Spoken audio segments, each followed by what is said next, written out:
Mais tout d'abord, avant de commencer, n'oubliez pas de vous abonner et activer la cloche de notification, car cela vous permettra de ne plus manquer les prochaines vidéos.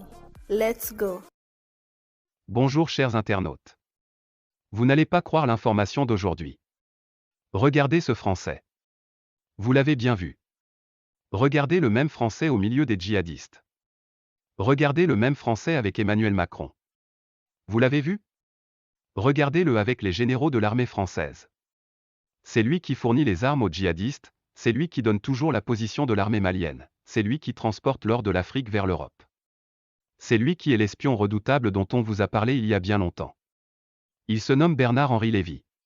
C'est un espion français le plus grand, mais il se promène partout avec le nom écrivain, ou philosophe ou journaliste, Bernard-Henri Lévy. On le surnomme même BHL, né le 5 novembre 1948. On vous dira même souvent qu'il est un acteur.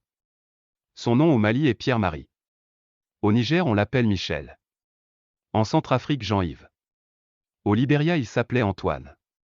Dans des endroits il est journaliste souvent acteur.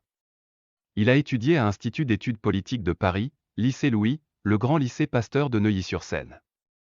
Il est l'auteur des actions sur la judaïté, l'identité, le sionisme, les intégrismes religieux, l'antisémitisme, l'esprit baudelairien, dont il se réclame, les États-Unis et la guerre en Libye. Son père s'appelait André Lévy. Il était au 2e bataillon de marche. Sa mère s'appelait Dina. Son frère s'appelle Philippe. Et sa sœur s'appelle Véronique. Sa fille s'appelle Justine Lévy. Sa première femme était Isabelle d'Outreluigne. Il divorce sa première femme en 1974. Parce qu'elle avait son mari Bernard Lévy. L'espion français a démasqué des dealers de drogue.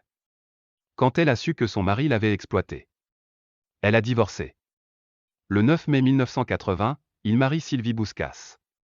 Elle était membre d'un réseau de trafic d'armes, et François Mitterrand lui avait demandé d'espionner la bonne dame. Il l'a mariée et le président Mitterrand était le témoin du mariage. Ils ont eu un fils nommé Antonin Balthazar Solal. En 1984, après avoir reçu sa mission, il l'a divorcée. En 19 juin 1993, il se marie avec une actrice nommée Ariel Dombal. Sa mission était de rentrer dans un réseau de blanchissement d'argent. Il réussit la mission. Sous Nicolas Sarkozy, il réussit la mission de la Libye et de la Côte d'Ivoire. Il a permis d'arrêter le président ivoirien Laurent Gbagbo, et il a permis la mort de Kadhafi de la Libye. Sous François Hollande, il a pu s'infiltrer en Syrie et distribuer des armes pour que les Syriens se tuent. Il a réussi aussi.